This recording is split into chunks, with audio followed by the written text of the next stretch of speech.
All right, welcome back to the Total Tracking from the Patient and Back Again Global Virtual Conference. I'm Lindsay Brown from Beyond Clean, and I'd like to give a special thanks to our event sponsor, once again, Census Technologies, for supporting today's educational event.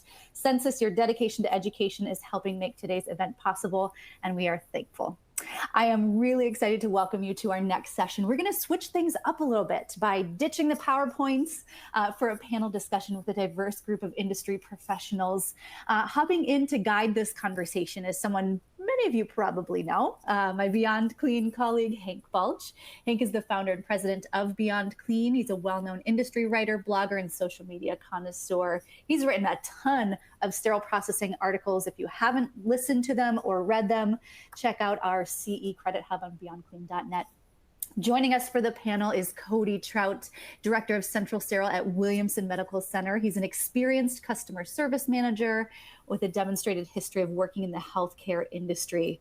Also joining us is Monique Jelks, serving as the Area Director of Sterile Processing, supporting sterile processing professionals for the Resource Group and Ascension Health.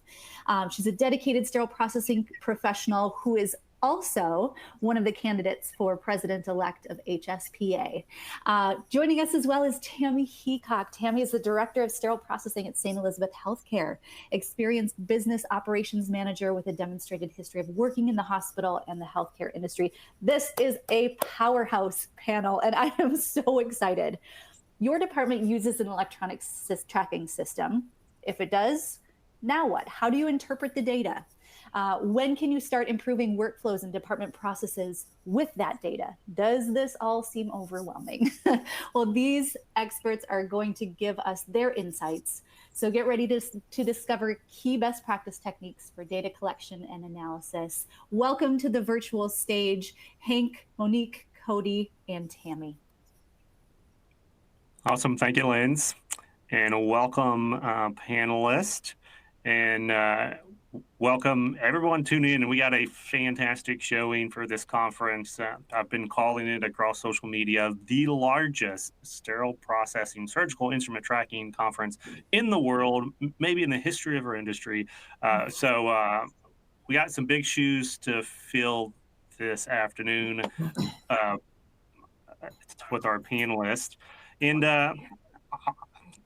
I want to start here with everyone's favorite question, or sometimes least favorite question and topic, and that is the topic of benchmarking.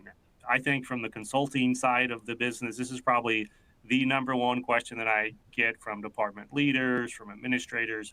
How do I benchmark in my department?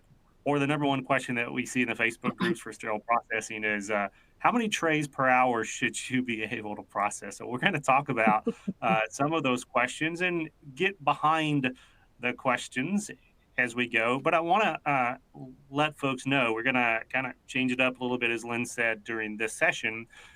And we're going to be taking your questions and comments throughout the session. So don't wait until the very end. Go ahead and throw out any comments or questions that you have as we get the conversation going. Welcome again, panelists. How's everybody doing today? Good. Great. Awesome. Excited. Fantastic.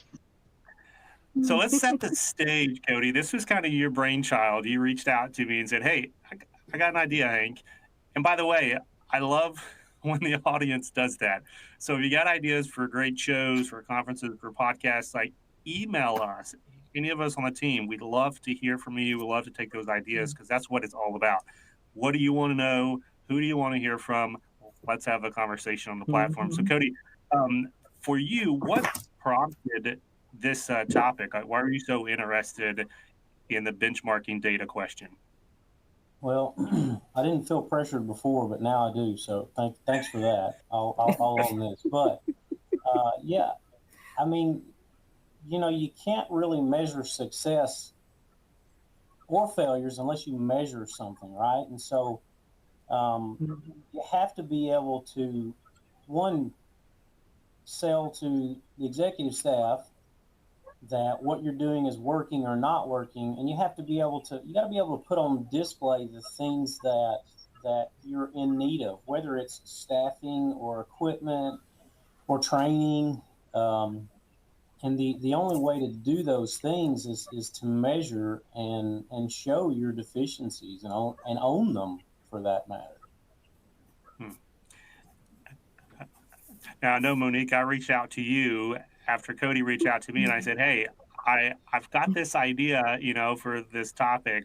Would you be interested and willing to chat with us about it? So why did you say yes, specifically to this topic? I said yes because this has been a pain point for every single sterile processing department that I have led. Getting the number of technicians you need to work in the department to meet the demand that is coming to your department is a challenge. To tell the story of what you need, how many technicians you need, how many sets you need, it takes a lot of effort. You collect the data, but just putting a voice to the data to say, this is what this means.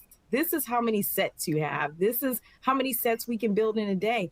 I have gone through so many transitions within sterile processing where I've had the opportunity to sell the story to executive leaderships. And the first time ever, I got shut down immediately. And that's because I did not have the adequate data and I couldn't articulate it to make it make sense. So I became real aggressive with it after that. And now this is my baby. I feel like I can convince just about any surgery leader or executive team that this is how many people I need because of this number of cases that you do that require this number of instruments every day. So yeah, this is going to be a great discussion. I love it. And that experience is so critical, right? Because you said you got shut down and you learned very quickly, okay, that's not going to work. So what is going to work to advocate effectively for our team?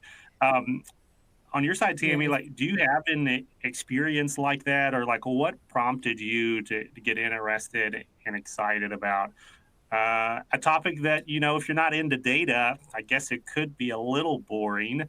So what sparked your heart, I guess, about this topic? And I am completely not into data, nor am I computer proficient. I was a scrub tech for, 10 years before I transitioned into full-time sterile processing. And as you know, we don't use computers or Excel at the surgical field. So, and then I got my first leadership role in sterile processing. I was fortunate enough that our VP of operations started his career in sterile processing. So unlike Monique, I could go to him and say, hey, Bob, I need this, and this is why. And I didn't have to present any data, and I got it. And we got the FTEs we needed because someone already knew the sterile processing story. I didn't have to tell it. So then fast forward 5 years, I move into a new career where I'm reporting directly to a VP who has never set foot in a sterile processing department, really didn't want to.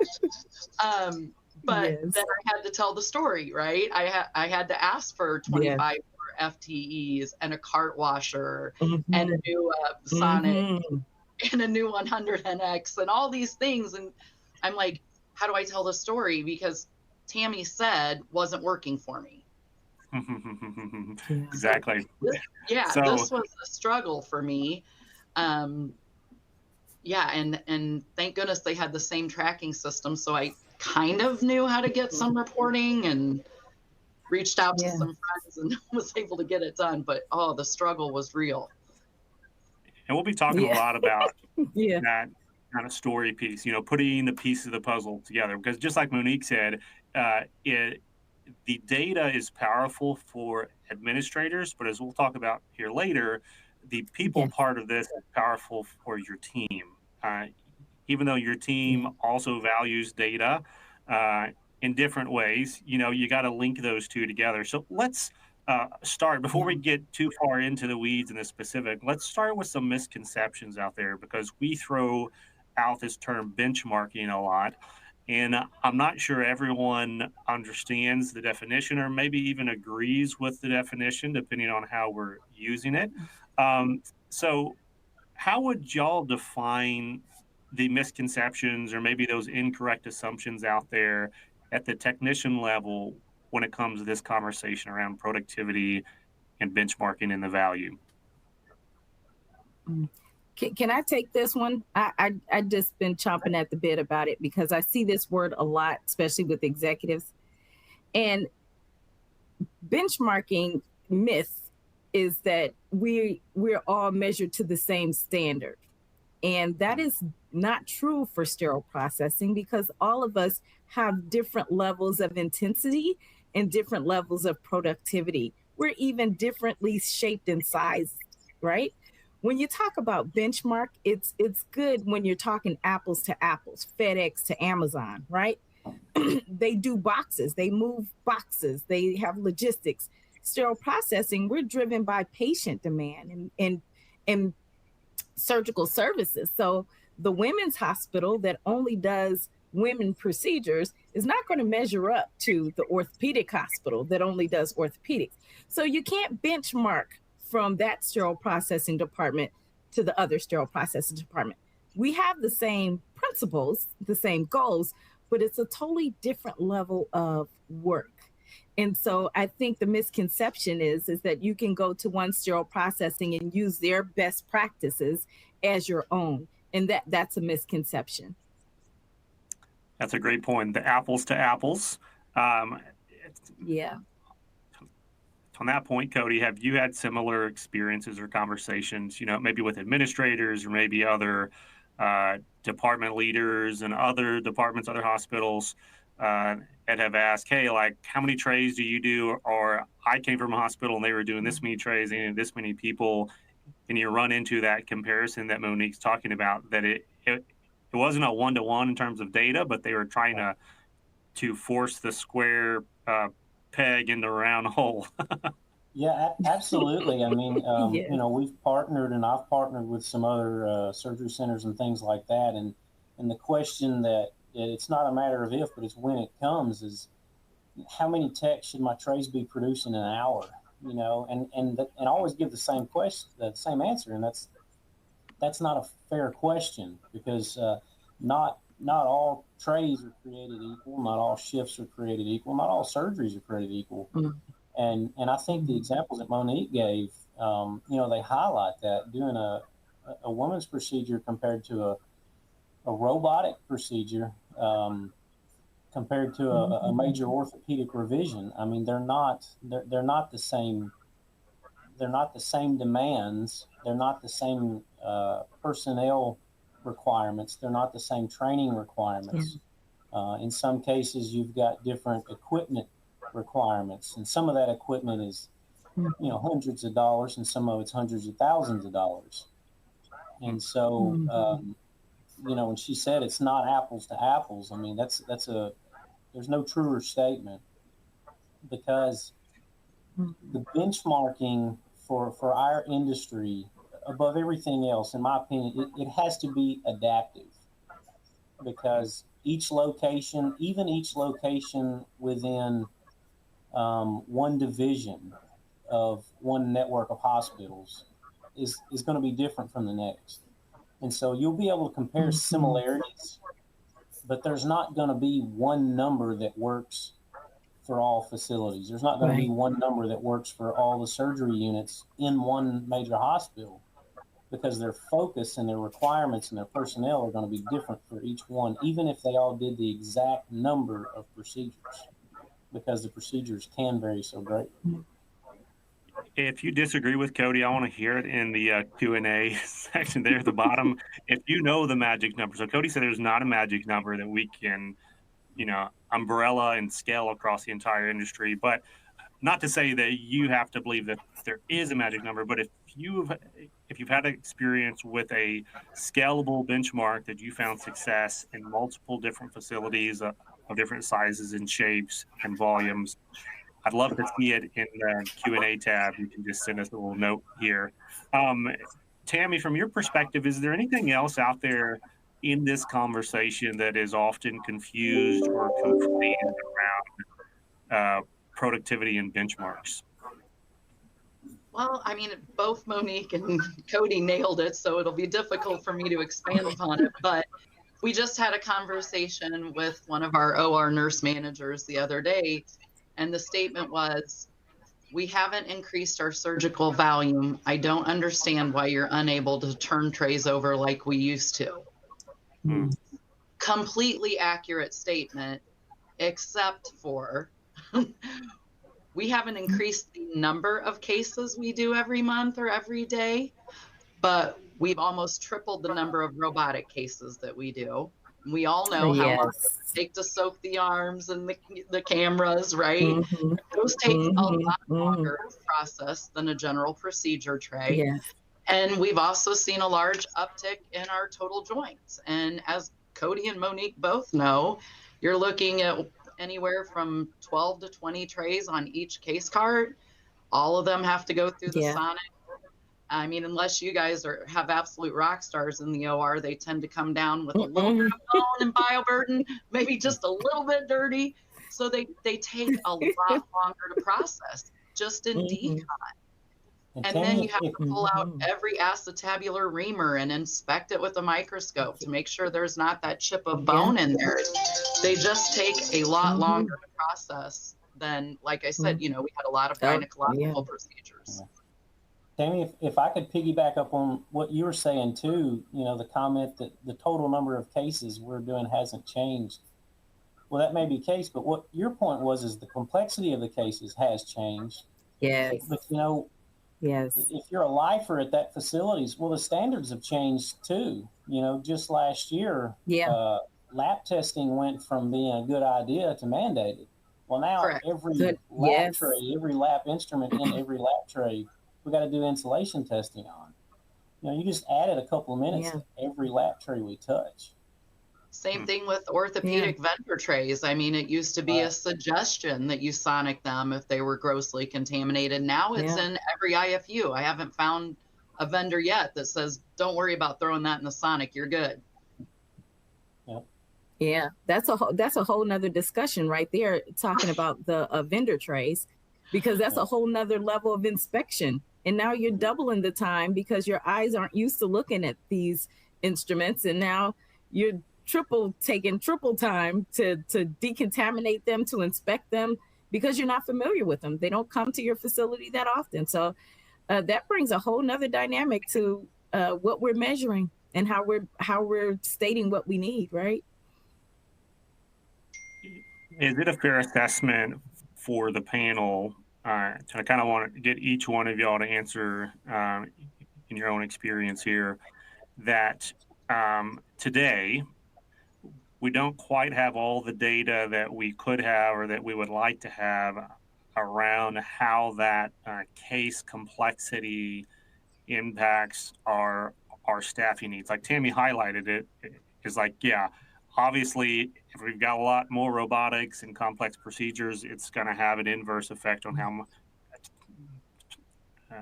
Not an inverse, like it's going to have an effect on how much staff we need. They're both going to go up, But are you able today, with your existing data and reporting, to show that as effectively as you would like? Or do we need some more work kind of in the industry and in the networking world out there to create better tools and calculations that help us make that case? Just like Monique said at the beginning, we got to make the case. Do you have the tools right now to do it? And Hank, so if not you don't easy mind, tools, I wouldn't say. Yep, go ahead. Sorry, Tamara. Sorry, Monique. I just no, you go. Very fortunate. Our vice president of finance that does our monthly DBVR studies with us, our productivity, she and I consistently have conversations about, our productivity was done by load, sterilized. And when I got here, I was like, you will never get the right amount of FTEs if we're going by loads. So we went to item sterilized January 1, which was a compromise, fighting very hard to go to an instrument level of, from September until January, we touched almost 1 million instruments here at one of our facilities. But our productivity isn't showing that. We're consistently showing up underproductive. So she invited herself down to spend a couple hours in sterile processing and actually put her eyes on everything we touch and everything we do that you get 0 productivity credit for.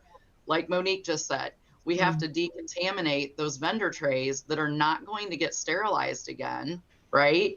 It takes forever to get those all through decon, and we get nothing. We get 0 productivity credit for that currently. That's a great point. It's like double the work for half of the productivity for those vendor trays. Yeah. Correct. And I mean, that's a killer. And yeah, we can't get enough FTEs because how do you speak to that? I have been places where we can scan those vendor trays into the washer and get credit on the backside for those because we went to an item processed instead of item sterilized. So, but after we're going to talk having about those different units of service next. So put a pin in that because I want to dive a little bit deeper. And just so y'all, just so everybody knows, we've got a handful of great questions. So after I get done with this little roundabout poll for y'all, I want to jump into some of the questions and then we'll move on to the UOET, the units of service piece. But so Tammy gave us her answer, like she's got a pretty good program going on with some support from administrators on tackling this complexity piece. Monique, what's your experience been? Like, do you have the tools that you want? Would you like more? Where do you sit on that spectrum? So I would like more tools, but I have the technology right now that will help me put together the data. Can it be better? Absolutely. Can we work with our tracking system companies and data analytic departments within our facilities to say, hey, this is what I need to capture? Absolutely. It hasn't been recognized as a true necessity right now. So you have to really push hard to get what you need, or you have to create these spreadsheets, Excel spreadsheets and data tabs for yourself and take them to whomever is in charge of giving you the yes answer, right? So, don't have exactly what is needed, but there are ways around to get what you need. It's just a little time consuming. Awesome. And I want to say here before we go on to Cody, I'm going to get your answer. For everybody on the panel, I'm going to just assume without asking you that you'd be willing to share any of the tools that you've put together for your facility, like any of the spreadsheets that you mentioned, Monique, or any of the calculators that are out there. That's a big problem. That's actually one of the questions I think that we're going to cover here in a sec is like, where do we go to get these resources that are adaptive? And that's the part that Cody brought up is not a cookie cutter, like, hey, just this is going to tell you exactly without adding your own data and your own nuance, but at least some place to start because it's really hard for folks that are not. I can say this. Oh, sorry, it's a delay. Sorry. Go ahead. I see you talking, but it just now heard the sound. I can't share the data. I mean, I can't share. My organization won't allow me to send any emails or share, but I'll talk about it all day long. Beautiful. Okay. I'll verbalize it. Okay. Thank you.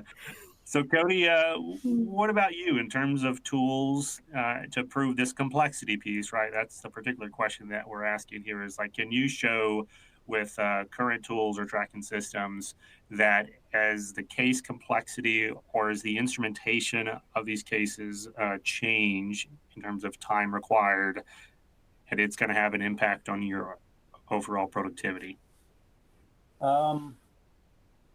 My tracking system can track the complexity of trays, but not procedures.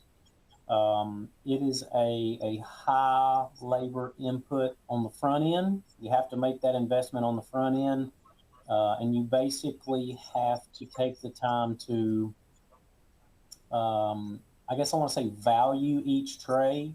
So, on a scale of 1 to 10, a peripheral vascular tray is like a 23, right? And then, your minor anatomy tray is like a 2, right? And so, the computer does computing stuff in the background that gives you this overall credit, but it's very labor intensive on the front end, as far as comparing the technical requirement from tray to tray. So there's probably a better way to do that, or at least, for me, an easier way to do that. I don't know. And Yep. then when you're looking at like total number of trays, I think that data is definitely out there, is definitely usable. You can pull it out. Sometimes it's those situations where you can pull it out of the system, but you got to import it into a spreadsheet. I'm an Excel guru, so I'm, as comfortable as I am in my data tracking system, I'm more comfortable in a spreadsheet because I've been with it as it's changed through the years, if that makes sense. And Oh, that's then great. one thing from a data input, if there was a way to kind of tie some of the OR's things, I guess, actions to the information. And so right now, our data collection starts at decontam when you actually start the decontam process, as opposed to when a case ends or when a case cart enters the decontam area. And then it ends once it hits a shelf. Some facilities will do case cart building and stuff like that with the same database, and that's possible. We don't use it that way here, but it's doable. You can use it for that. So it'd be nice to see the ends of it go further out, but I don't yet know how you would do that. It's good to know that you are an Excel guru. So anyone who has Excel questions for their data sets, Tammy's going to be reaching out to you after this conference. Cody. Yeah. Cody thought I bugged him a lot before today. Oh, he just your cell phone's going to be blowing up, my friend. Yeah. So let's jump in here to a couple of questions. Y'all keep on putting them in from the audience, and we'll tackle them as we got time here. We had a good comment question from Amanda McClure talking about overall productivity standards. How do we capture everything that we do? And that was something that, Tammy, that you were kind of alluding to earlier. We're going to talk a little bit more specifically about that next when we talk about the units of service. So just hold on there, Amanda. We got a comment or a question from Philip Jackson, and this is the one that I was referencing about the resources. Is there a specific website or resource out there to access sterile processing benchmarks? And I'll add a caveat, good sterile processing benchmarks. And on a question, Philip said, I'm having a problem with getting more staff, and I feel like it's needed, but I'm struggling to put together that gap analysis with the benchmarking data in a convincing way. So does anybody have any website or reference that they want to give a shout out to before we take the next question? I don't know of any animal that exists. Okay. Yeah, sadly. Right. That's what I thought. I feel like that's something our industry needs to work on, whether it be Amy or it's because each department's numbers have to be so adaptable. We'll go back to the earlier conversations, and you're looking for a pot of gold at the end of the rainbow, I feel like. Absolutely. Monique, do you have anything? Well, somebody needs to write a white paper. So somebody needs to write a white paper on sterile processing productivity calculation standards. I think I'll start one. Hey, that's great. I like that. And even, that's a great project to submit for the HSPA fellowship application. I know they like that research-driven application, so that's a great idea. We got a question here from Lisa Giddens Robinson about, I guess is a comment, the harsh realities of the manpower situation and just losing staff as a result of the pandemic. And it's actually came to mind when we were talking earlier about the gaps in the current practice of benchmarking and comparing this data. And I had a conversation just on Tuesday with another sterile processing leader down in Florida who, if you have the same number of staff, let's say you have 30 technicians, 2 years ago, those 30 technicians all combined had 300 years experience, right? So let's just say they all had 10 years experience. Well, if you fast forward to today with all the turnover, that total staff count, so you may have the same number of bodies, you may have 30 technicians, but that year's experience could go down dramatically to now it's looking like 100 years experience, total across all 30 employees. Well, that can have a dramatic impact on your ability to produce, just because you got a lot more newer technicians in there who are still learning the ropes and learning the entire process from decontamination to assembly. That's not going to show up in a flat, unit of service or productivity report. I'm curious if anybody on the panel has had experience or thought about that topic as well. Well, I'm going to get crucified for this, so I'm ready for it. Not all turnover is bad turnover, right? And sometimes having 300 years of experience in sterile processing is not something awesome. Coming as an old dog myself, I remember I can't remember, I think it was 97, 98, we started looking at what really had to go into a sonic, or do we even need a sonic? And the discussions about critical water were just starting to come out. And I remember thinking, this is so silly. Like, we have such bigger fish to fry. I'm not getting on board with this. And, getting rid of flash sterilization and, all these things are happening.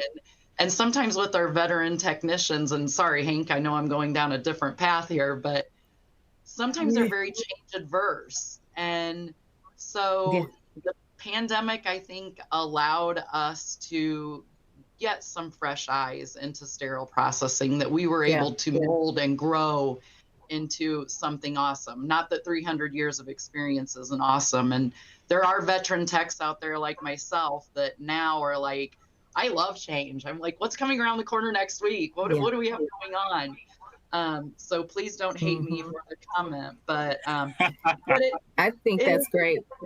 Yeah, it is difficult because when you do have somebody that's been in your decon department for, 15, 20 years and they've just got it down, they can just go get it. It is difficult to explain to your executive committee why you need to hire 3 people to replace that one. Yeah. And then, did you have something to add, Monique, to that? Well, yeah, I was going to chime in and say that she's absolutely correct. And what has happened with the pandemic is we see a lot of leaders and executives that see sterile processing technicians as highly valuable, like we have always seen them. And now we see a shift in the need and the demand for highly trained and qualified sterile processing technicians. So we're seeing a mass exodus in a lot of departments. There's a lot of traveling opportunities. Technicians are getting paid right now more money than they've ever made, ever. And so we're going to have to start being creative with our leadership, with our training, just with the recognition that we give our own staff as leaders in the department. I'm speaking at conference this year, and the title of it is called Leadership, Who Wants to Follow You? So we're going to have to do things a little bit differently. So it's no longer the old way. And everybody who's been doing sterile processing for a long time that doesn't follow Beyond Clean is going to have to get caught up really, really fast with what the industry is doing. So, yeah, we got a lot of moves to make in order to improve our benchmark. I'm just glad that I'm not the one with the controversial opinion for one, so Tammy can take the heat on that one. But, in reality, I do agree. It's not going to be fun for me this year. No, like everyone agrees. Like, no one wants to work with someone who's not pulling their own weight, right? And that's the bottom line. Like, you don't want to work with someone who's not pulling their own weight, and you don't want to work with someone who's cutting corners in order to meet a number or just to get through the work.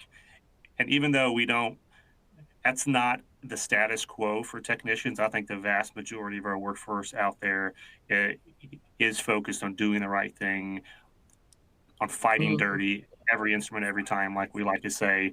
But there are folks who need to find a different career because they're just not cut out for whatever reason. And going back to our topic here today with productivity, Cody, one of the ways that we can identify that as leaders is finding that balance between identifying those technicians early on who just can't get over that training threshold of taking 4 hours to do a single tray, and then balancing one of my favorite conversations, the quality of the tray itself, and then that productivity target or that benchmark that we're placing in front of them. So do you have any comments about that before we take a couple more questions?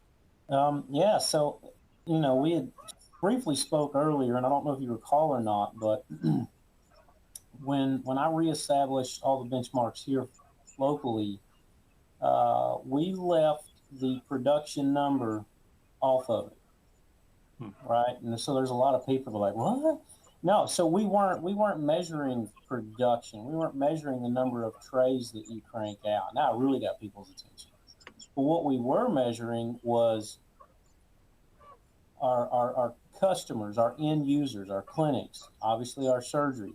What was our quality of product? What is your individual error rate? If you're in my leadership team, the entire department's error rate. Those are things that when we do annual evals, everybody feels.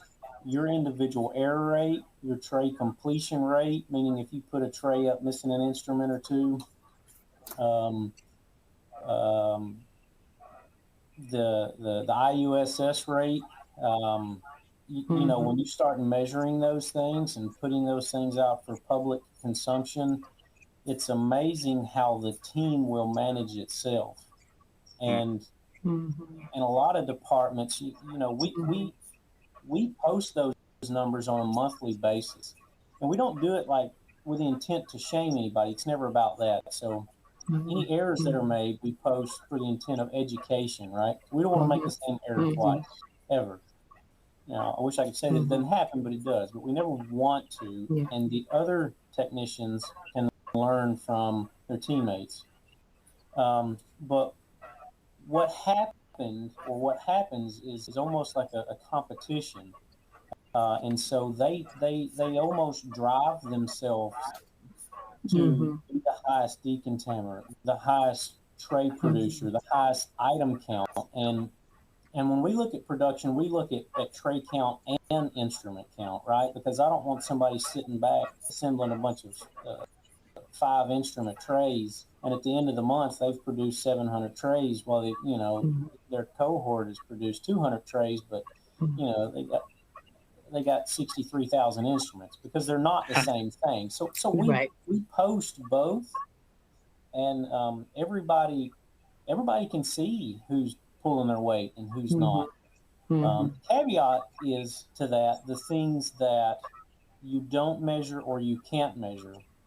Right. So how many times did, the number one producer empty the cart washer?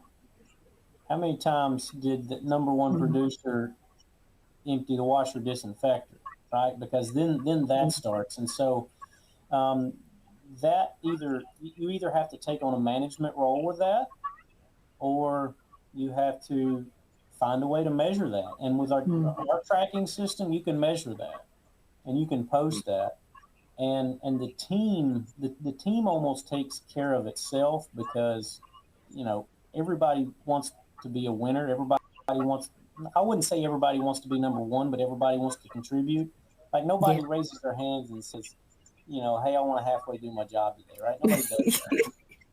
But if you do have one of those people, they're going to be raising their hand to you and they're going to be saying, hey, I don't really want to work here. Right. And they will point that out to you. You know what I'm saying? And you don't have to drive that production, because your quality Right. technicians, the one that want to be there, the ones that want to impact patient outcomes, they're gonna produce those trays. And then Yeah. as a leadership, it is your job to make sure that in the process of their rise to number one, that they're maintaining quality. That's a perfect setup, and I know we got a ton more questions, so I'm going to try to get to one of the most important questions for the panel. Then we'll come back to the questions being submitted. Keep sending in those questions. We'll try to get to all of them, and if we don't get to all of them in the next 20 minutes, the panel can respond directly to your question after the event. So your question is going to get answered either on air or after air. So please keep sending them in. A couple years ago, Cody, well, I guess this is more than a couple years ago now, about 12 years ago, when I was at the beginning of my career, I was working second shift, and I still remember the days. We would have fights over the Synthes large frag and the Synthes small frag because we knew how many instruments that counted for, right? Like, we were doing the calculations, just like you're talking about. We're like, okay, yeah, you can do some batteries, but we want those instruments in the Synthes set, and you can't have it. And I'm serious. It's just like someone turned their back, like, you have it on a cart, and then boom, the Synthes has disappeared. Like, who took my thousands and thousands of instruments just now? Yeah. But it brings us to the gap in these benchmarks that we're measuring. And Tammy brought this up in one of our earlier answers, but I kind of want y'all to poke some holes for me in the traditional unit of service measurements that we see in the industry today. And let's try to go through these like fairly quickly, like just throw out, some of those things where you would say, yeah, the pro and con to that is this. Okay, so let's start with measuring your department and your staffing based on the operating room case volume. What's the pro and con for that? Well, I mean, if you're at a surgery center,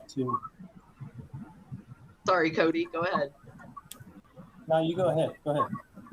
I was going to say, it's a pro if you're at a surgery center and you're doing PETs all day long, right? Or cataracts, because that volume looks great and you're using 1 or 2 trays and you can decontaminate those, not a lot of bioburden involved.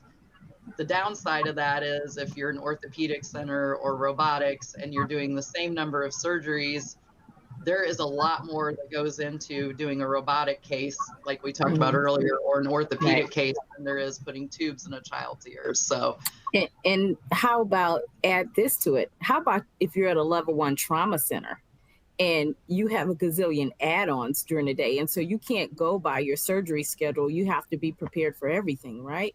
Right. So the complexity of it all is just too much. And if you are relying on vendor pans at high volumes because you have the specialty neuro service or orthopedic service that you're doing the latest and greatest with the newest technology all the time, some facilities have up to 200 loaner trays a week, Right. and that trumps every single house tray that gets built. So I think it's too complicated to judge your productivity volumes based on the surgery volume. I think if we base it on what the surgery is demanding from sterile processing, then that's different. So if you go to a tracking system, or if the surgery has schedulers, right, and they have pick tickets, and so they have a different technology that can pull and say how many instruments are being required every day on average, how many instrument sets are being required every day on average for your surgery department or whatever facility that you're in. Then take that and measure it against how many sterile sets are you producing every day. So if surgery is demanding 400 sets every day, right? And you can only produce, with the technicians that you have, 300 sterile sets every day. And this doesn't count the loaner pans that you have to process. So now you're only producing 250 then now you're able to start to tell that story of how many technicians do I need to make available this many sterile sets so that I can meet the demand to build the case carts or satisfy the need for 400 sterile sets on average every day. Is the solution then, if it's not OR cases, what we often see very commonly in the industry is they'll switch it to OR case minutes, which at the very least gets to more of the complexity of the case. Back to Tammy's point, if it's not a cataract, procedure, boom, boom, boom, boom, boom. If they're doing a big spine procedure, or maybe like a larger revision, it's going to take more time, and therefore, at least sterile processing gets more credit. Is that a proper description of that, and what other gap besides what we've mentioned is in that model of unit of service? Well, Cody, I think some of the bigger concerns with that and OR cases as well is, there's no mention of your clinics either, right? So at some point in time, nobody wants to work for free, regardless of how amazing your job may be. Nobody wants to work for free. And then, there's surgeon considerations for the exact same procedure. And then, all right, example, an anterior hip, right? I've seen anterior hips done in 30 minutes or less. Mm-hmm. And how many trays is that? And these are like big, bulky orthopedic trays. Well, I've also seen anterior hips take 2 hours, right? And so I think from you're talking about the only difference in the procedures was the surgeon. But if you're using case minutes, one surgeon gets us, 4 hours of production. The other surgeon gets us 12 hours of production. Well, I got a new best friend and just lost one. You know what I mean? And it's for all the we like the slow surgeons, huh? right? So the slower, we're going to say the less efficient surgeon. That sounds better. So the less efficient surgeon is costing the OR money and costing the facility money. And then in addition to that, because of OR time, and in addition to that, we're also adding costs to the SPD department. Potentially, because we've now been awarded more time. But at the end of the day, it's to clean the exact same instruments. Right. And that's not the main point that every procedure should be done as fast as it can. It's Absolutely. That's not the point I'm trying to make. I'm just showing the difference in the vulnerabilities of using minutes as opposed to another system. And the other opportunity with that is, are we using actual surgical minutes, or are we using the minutes posted in the EMR? We all know, Surgeon X calls and says, I'm going to put on an anterior hip. It's going to take me 45 minutes. We all know, because we've scrubbed with them or gotten the case part and decon, it's going to be 2.5 hours. But if you're only getting credit for those 45 minutes. That's a great point.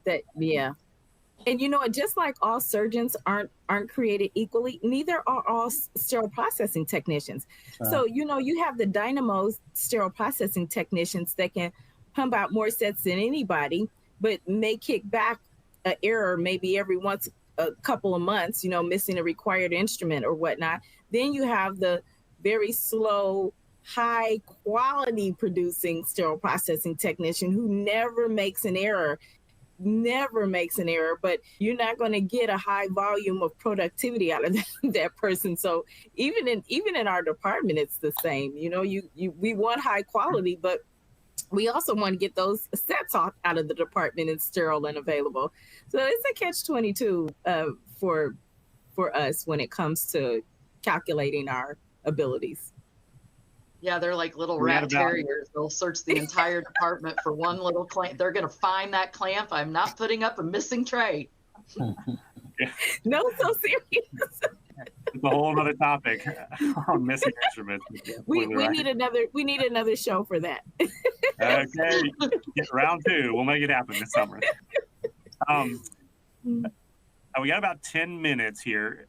I want to throw out kind of a combined question to Tammy, and then we'll jump back to some of the questions because we're just getting so many good comments and questions.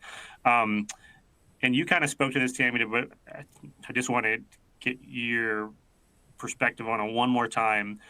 If you're not doing OR cases and you're not doing OR case minutes, and you're choosing between trays processed or instruments processed, can you give us the pros and cons again, as you mentioned at the beginning of the show? So obviously going to instrument processed gives us the capability to capture those loaner trays on the back end, which you can also do if you do items processed, as long as you're using the verbiage processed and not sterilized. Kind of pigeonhole yourself when you say sterilized, because if you're doing anything HLD, you can't count that. If you're doing those vendor trays and you decontaminate them. But going to an instrument level on the front end, we all think that's fantastic, right? Because we only processed, 600 and some odd items, but we touched a million instruments, right? So that feels better for us as sterile processing technicians.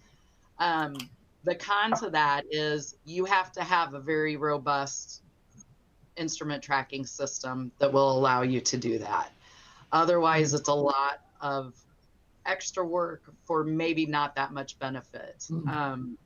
But I definitely, in my humble opinion only, I would love to see our industry get to a productivity being tracked at an instrument level instead of at a set level. And definitely, I hope everybody can avoid loads process, because then you'll be like I was at my smaller facility where we sterilized literally 5 peel packs and at a time, so that we could get more loads sterilized. And that just Not credit. Hey, it's a trade secret. Yeah, it's not too secret, but yeah, but it works. If you need FTEs, you make it happen. You gotta do what you gotta do to keep the patient safe. That's absolutely right. But I think that instrument level is what we have to strive to achieve, because that tells our story as accurately as anything. I mean, anything else is little bit inaccurate. I want to roll up to the last couple of minutes because we've got about 7 or so minutes. I just want to read off a few of these comments and questions. And again, we're not going to have time, unfortunately, to get to all of these, but please keep sending them in. As I said, we'll make sure that all the panelists have time to answer. We got a comment from Deborah Hastings that don't forget about the scrub tech and how they send instruments to sterile processing, because that has a huge impact on the speed and ability for us to effectively and I'll add safely decontaminate instruments. So I think, great reminder there, Deb. What about equipment from the floors, crash carts, isolation carts, deep feeding machines, the IV poles, etc. So that's a great point that we've kind of alluded to, like the items process distinction that you just made, Tammy, between items sterilized, that would capture, because you're not going to be sterilized in a crash cart, but you very well could be and should be wiping those down and reloading, etc. So great point there, Tamar. We got a couple of shout outs here from Monique. Absolutely right. A gazillion add-ons and clinic will throw that the cases and case minutes out the window. So that goes, to the distinction that we didn't get a chance to get into of proactively staffing our teams based on the benchmarking and productivity data, especially in these larger facilities, as you mentioned, Monique, around like the level 1 trauma. How do you be prepared if you don't know what's coming down the pipeline, if you don't have that adequate data? So that's a great point. A couple more shout outs here, and then I'm going to give the three of y'all the closing word to kind of wrap up here. Why are we not having the students go to a full year course instead of the 8 to 12 week class? That's a question from Susie Atkinson. And there's a lot of folks out there today, Susie, that are asking, similar questions. How can we increase that kind of education preparation for the new technicians that are coming to the industry. I know there are a lot of courses and programs opening up today that are longer than the 8 to 12 weeks. So it's happening, but we've got a little more ways to go. Then I'll just close maybe with this question from Jeff Mersch. And he asked, does there need to be a full-time instrument tracking system data coordinator to ensure optimization of these tracking systems and all the data that we've been talking about today? That's a great question, and I'll let y'all speak to that if you have an answer to that too. But go ahead. Let's start. Cody, give us your closing takeaway. Like, what's the big takeaway from today's session, or anything that you didn't get a chance to say that you want to make sure to say before we wrap here? Well, to answer his question, I think it's going to depend on your facility and the number of instruments you're pushing through. I don't think that that's one answer to say if you have a system, then you should have a system manager. If you're running 10 ORs and 1,000 sets a week, then you probably don't need one. If you've got 20 plus ORs, 30 plus ORs, and you're doing 1,000 sets every other day, then it might be for consideration. But the thing about databases is if you put crap in, you get crap out. So somebody has to be maintaining it. Yes. And then as far as a closing statement, I think most of our responses for a lot of these things, especially with the benchmarking, a lot of it's been critical, maybe even negative. And so just to reinstate, just to remind, we have to measure something. Even if what we're measuring right now isn't perfect, isn't the best, we do have to measure something. There has to be a standard set. You have to establish rules to play the game. And so some facilities are doing OR cases, some are doing minutes, some of them are doing trays, some are instruments, and that might be works best for your facility because, one size doesn't fit all. But I will say, regardless of the system that you're using, there has to be a benchmark. There has to be a standard. There has to be an expectation. And if you don't feel like yours is right, work with your leadership, work with your executive team to change it, and take them the data to show them what you feel like it should be that's more accurate. Don't sit back and complain. Be the driver of that change to improve for patient outcome and for your teammates. Awesome. Yeah. Awesome. Good word. I'll turn it to Monique next. What's your closing statement? What's the big takeaway for you today? So my closing statement is sterile processing is evolving. Okay. And I remember when I used to be a surgical tech 30 years ago, there was not a degree requirement.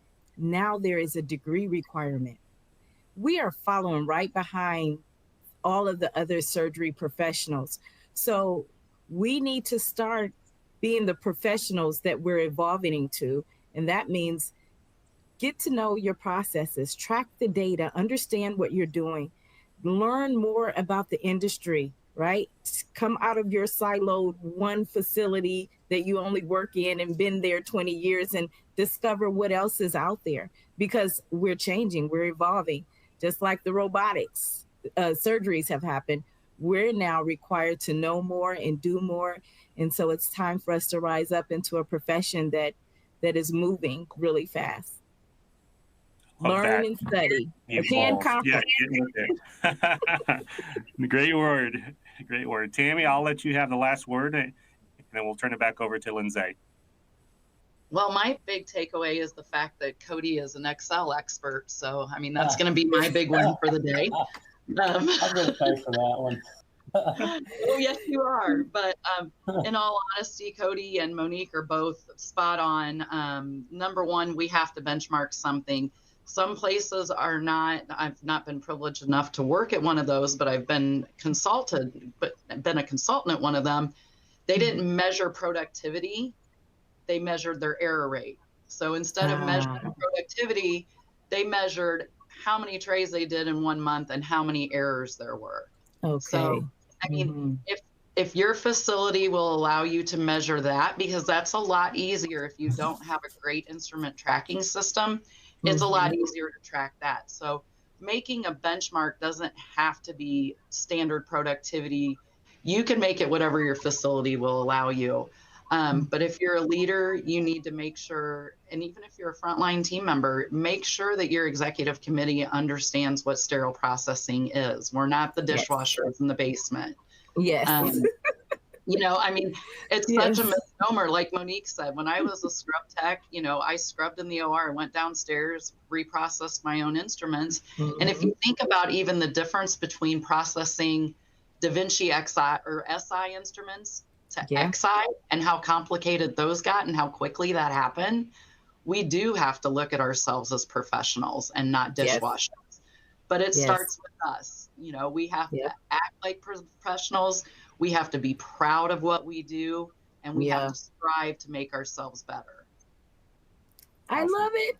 Yay. Okay, Lindsay. This party is holy smokes.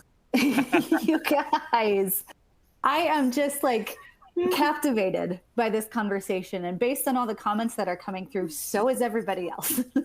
So kudos to you guys. Thank you so much for such an engaging conversation. Honestly, it's events like this and conversations like this that those light bulb moments happen for people, where they're like, this is how I can make my department this much better. And the three of you, the four of you, have been instrumental in doing that for a lot of folks tuning in, just based on the questions and comments that have come through. So holy cow, I'm so excited about today. All right, everyone. Thank you to this brilliant group of industry professionals for such an insightful discussion. And all of you attendees who are sending in your questions and engaging with the speakers today, thank you as well. This is a perfect opportunity to engage with people who've done it, people who've been there, people who are working to make their departments better, just like you are. If you do have additional questions you'd like to ask this group, feel free to reach out to them via their contact information. You'll find that in the speaker bio tool on the lower right side of your screen. There will be a short 15-minute break before the next session. Thank you, everyone, for joining us today, and we will see you all again shortly. Thanks, everybody. Bye-bye.